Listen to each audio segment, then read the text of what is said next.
I'm delighted today to be here with Aaron Tindall. I've known Aaron for many, many years. You mentioned that there's a different way of playing almost, or a different style of playing in the Mhm. United States compared to, say, the British brass band style of euphonium player, and probably thinking Sure. about the orchestral style of playing with E flat tuba and Mhm. what happens over the pond.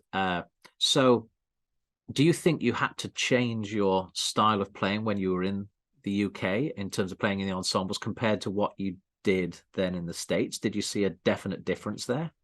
I did actually. I mean, I remember playing in the brass band. Note lengths were much shorter. There was more front to the notes. With the articulation. With the compression of the tongue. My equipment changed a little bit. I've grew up playing Dennis Wick mouthpieces. As a young lad, and I just Stephen Mead kind of helped me dial in my equipment choices. To fit.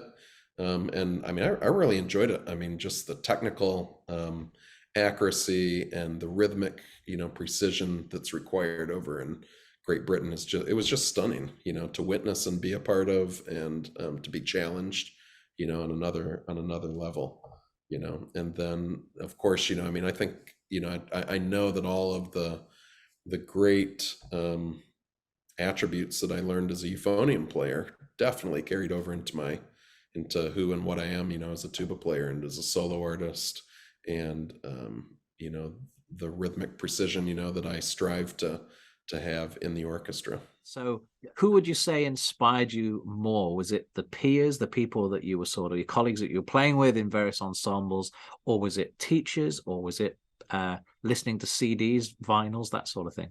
Yeah, I mean, wow, I mean, that's a great question. I would say it's a combination of all of it. I mean, you get better by being around people who are better than you.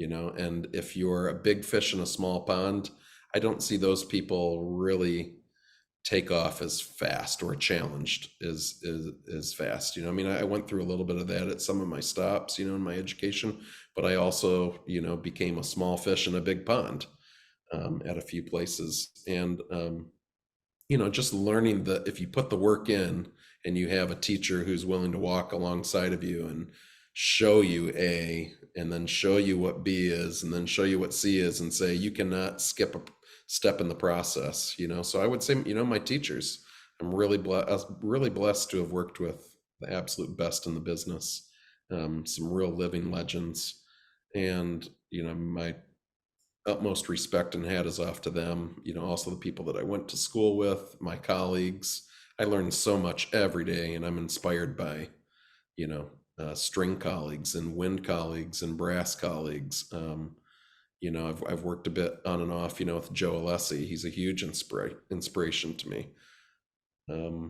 Yeah, I mean, just a combination of all of it, and you have to be a student of art form as well, and the only way we can do that is by listening. So listening to great vocalists, listening to great string players, listening to great phrasing. Learning the art of phrasing by listening and imitating that. So yeah, it's really, for me, I mean, it's just a combination of all three of those. Excellent. Well, thank you very much for your time, Aaron. I know you're a very busy guy, so to have managed to pin you down, I'm very grateful, and I'll look forward to speaking to you again very soon. All right. Thanks so much, Brett.